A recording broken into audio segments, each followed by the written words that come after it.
Hello friends. Media mature के YouTube channel the zero में एक बार फिर आप सभी का हार्दिक स्वागत है। आप देख रहे हैं अपना लोकप्रिय कार्यक्रम अगेंस्ट PACLL। जैसा कि साथियों हमने पिछले वीडियो में देखा था कि यहाँ पर सुखदेव सिंह और ये गुरमीत सिंह, ये दोनों के ऊपर यही एक प्रश्न उठ रहा है सेबी द्वारा कि भाई आप लोग निवेशकों को या जो जिनको आप ग्राहकों का नाम दे रहे हैं, उन ग्राहकों को आप विकसित करने का मौका क्यों नहीं देते? विकसित आप क्यों कर रहे हैं? अगर वो व्यक्ति चाहे तो क्या वो विकसित नहीं कर सकता? आप क्यों उसको विकसित कर रहे हैं? तो ऐसी बहुत सारी चीज़ें उन्होंने पकड़ी थी। देखते हैं, चलिए अगले पेज में किस बारे में बात हो रही है।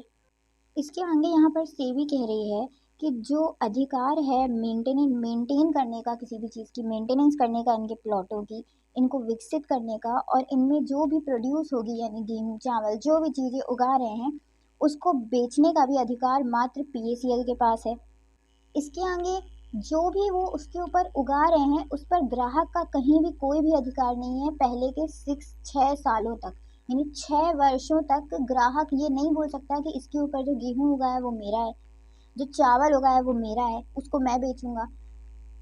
तो उसका कोई भी अधिकार नहीं है उन पर, चाहे वो IPV प्लान में हो। IPV में तो चलो तुमने पैसे ही नहीं दिए, हम मान भी सकते हैं एक मिनट के लिए कि ग्राहक ने अभी तक पूरी किस्तें नहीं भरी है तो आप इसलिए उनको वो अधिकार नहीं दे रहे हैं।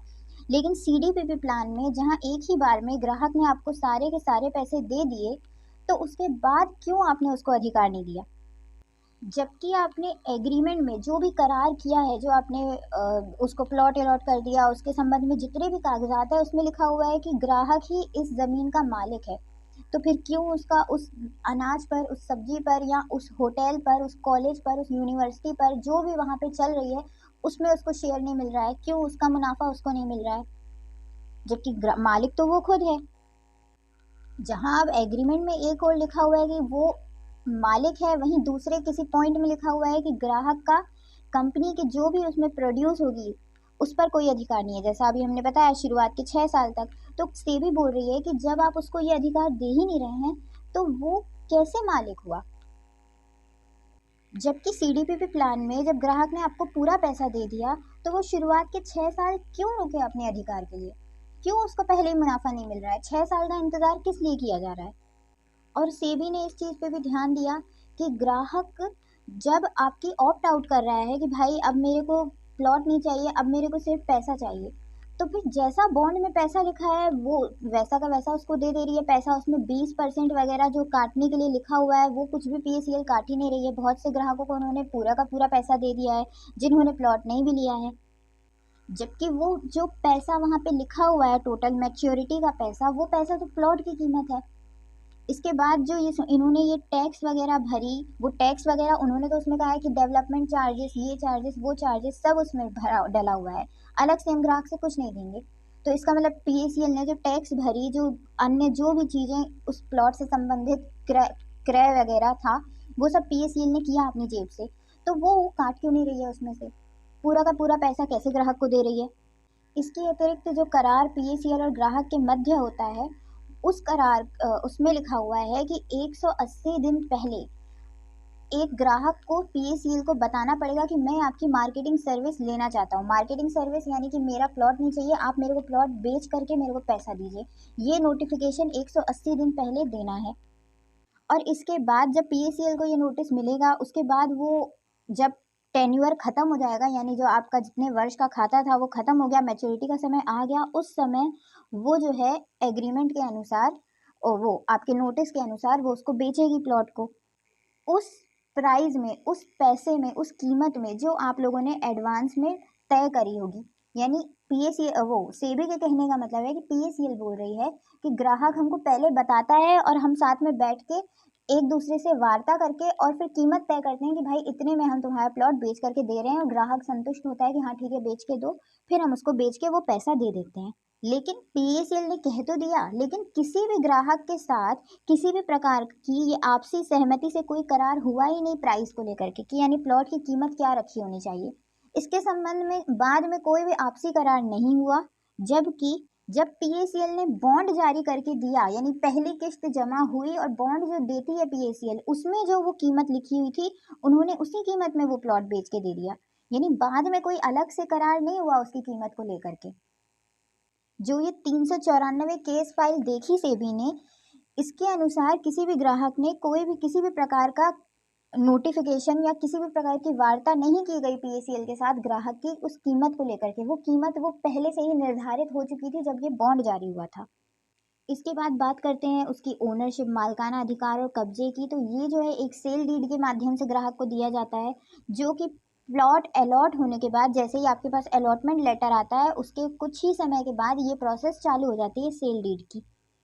और जब इसकी सेल डीड के बारे में पूछा गया तो पीएसीएल ने यही कहा कि ये हमारी अन्य कंपनियां, ये कस्टोडियल सर्विसेज कंपनी करके हम कुछ निर्धारित करते हैं, ऑफिसर्स को उनके पास रहता है ये सब कुछ, और ग्राहक को सिर्फ उसकी सर्टिफाइड कॉपी दी जाती है, ट्रू कॉपी दी जाती है, जिसे हम हिंदी में सत्यापित प्रति भी कहते हैं।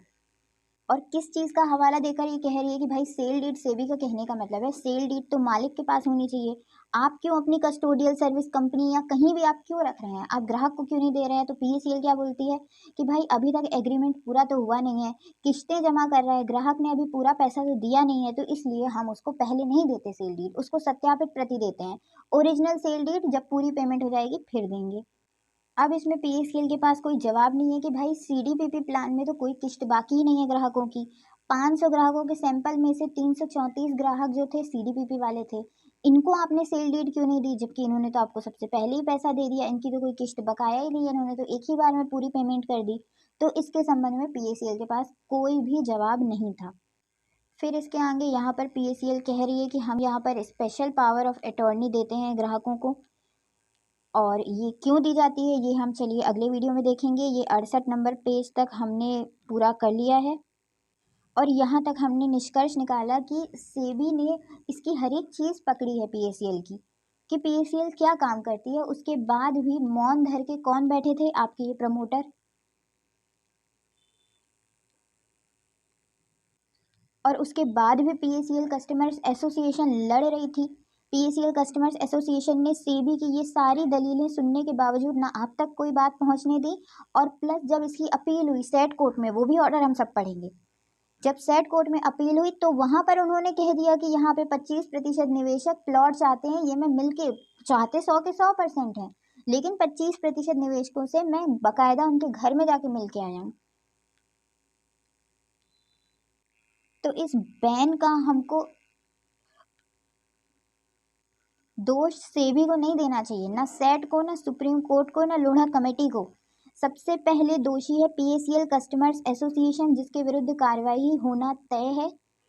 और मेरी आप सबसे रिक्वेस्ट है, इनको अच्छे से समझिए ऑर्डरों को। आपको भी जो जो पॉइंट सही लगते हैं उनको अलग से छांटिए कि हमको पीएसीएल कस्टमर्स एसोसिएशन के विरुद्ध जब एफआईआर करवानी है अब कुछ समय के बाद ही, तो उसमें क्या क्या पॉइंट हमको दर्शाने हैं, कहाँ कहाँ इन्होंने झूठ बोला है। क्योंकि सेबी तो अपनी कार्यवाही कर रही है, सेबी ने तो कंपनी से प्रश्न पूछे, कंपनी ने झूठे जवाब दिए, कंपनी का डायरेक्टर आज जेल में है। लेकिन जो पीएसीएल कस्टमर्स एसोसिएशन वहां पे गई वो क्यों जेल में नहीं है? आज भैरव सिंह राजावत क्यों जेल में नहीं है? तो उसको भी जेल में होना चाहिए। अगर वो डायरेक्टर जेल में है तो ये भी जेल में होना चाहिए, नहीं तो फिर खत्म कर दो संविधान। जरूरत ही नहीं है कि जो जो एक दोषी को जेल में डाल रहे हैं दूसरे दोषी आज घूम रहे हैं सरेआम। तो ऐसे संविधान, ऐसे कानून का कोई मतलब नहीं है। तो चलिए साथियों, फिलहाल के लिए बहुत बहुत धन्यवाद। जय हिंद, जय भारत।